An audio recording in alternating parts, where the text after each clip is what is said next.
ঘড়ির কাটায় প্রায় 1:40 বাজে।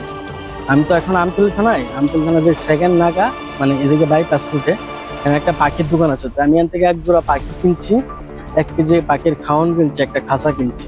তো কিনে আমি দোকানে বুঝছি, দোকানের মালিক বলছে দাদা বন্ধ, যেহেতু চিন পরিচিত। তো বুঝছি পর্দা হঠাৎ করে একটা এডের আপনার গাড়ি আইছে। তো এই গাড়ি আইছে পর্দা একটু স্লো করছে পর্দা, আমি চেয়ার তুলতে দাঁড়াইছি।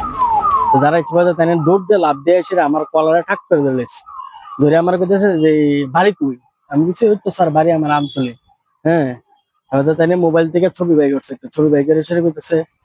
তো কালকে তুই নাগরতলা মারপিটে আসলি, তুই তাই করে যেমনে পারে। আমি কিছু স্যার আমার কলারটাকে ছাড়েন দেন, ওই দিন কলারটা আমার ছিঁড়ে গিতে করছে।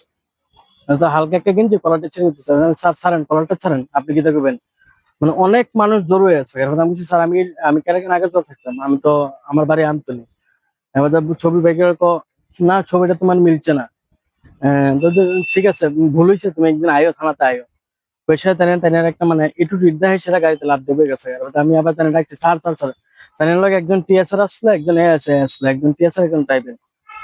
তুই মানে ঘটনা হয়েছে নাগরদোলাতে 2 গোষ্ঠী। আমি এনে পাখি কিনতেছি তাই আমতলী থানার আন্ডারে ঢুকছে। আমি আবার লগে লগে যেহেতু থানার নিকটবর্তী, আমি আমতলী থানা বরাবর কিনেছি। বরাবর এমন কি কোনো কিছু আছে না, আমি তো জানি না। তো ওই দেন গেঞ্জি টেঞ্জি সিলাইছে, এত মানুষের সামনে আমার অ্যাসল্ট করছে। মানে কথা টর্নিং এমন ভাবে কইছে মনে হচ্ছে মানে আমি একজন আসামি। আমি তো কোনো রাজনৈতিক দল করি না, আমি মানে একটা সংস্থার লগে জড়িত। আমি সেনদন পত্রিকা বা সেনদন টিভির সঙ্গে জড়িত। তাই এমন ভাবে ইয়ে করছে, তাই আমার পরে পরবর্তী সময় তুমি থানায় তো কথা কই।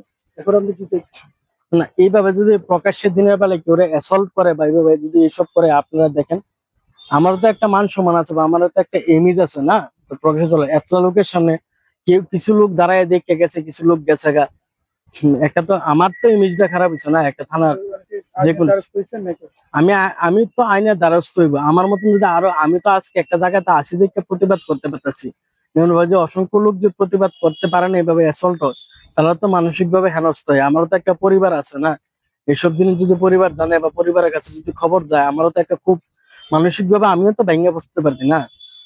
মানে এমন একটা অবস্থা হয়েছে যে রাস্তাঘাটে চলাও খুব ব্যাপার।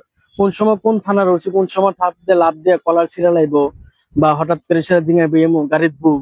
মানে এইসব জিনিসটি খুব খারাপ লাগে। তদন্ত স্বার্থে সবকিছু ঠিক আছে, তাই না মানে দাঁড়া করে জিঙাইতে পারতো যে ভাই তোমার বাড়ি কোন জায়গায়। তাই যে গাড়িতে লাভ দিয়ে হঠাৎ করে সেটা আমার কলারে ধরে টান দেয়া কলারটা ছিঁড়া লাইছে, আমি বাড়িতে গিয়ে কি করবো। বা মানুষ তো দেখছে না, অত একটা ব্যস্ততম সড়ক আমতলী বাইপাস রোড একটা ঘটনা এখানে আপনারা তারা পুলিশি তদন্ত সাথে তো পুরো ত্রিপুরা যে তার আন্ডারে, তারা যারা খুশি তা করতে পারে। এইভাবে তো অ্যাসল্ট করা তো খুব মানসিক ভাবে তো ক্ষতিগ্রস্ত না।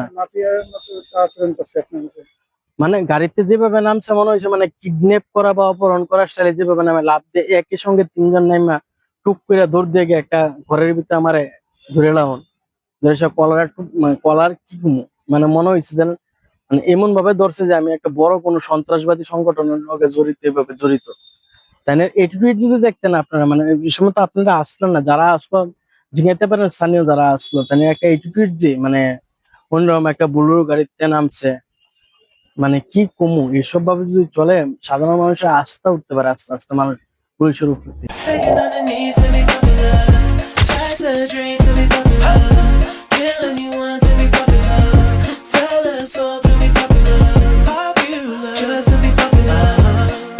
Scream 'cause she popular. She mainstream 'cause she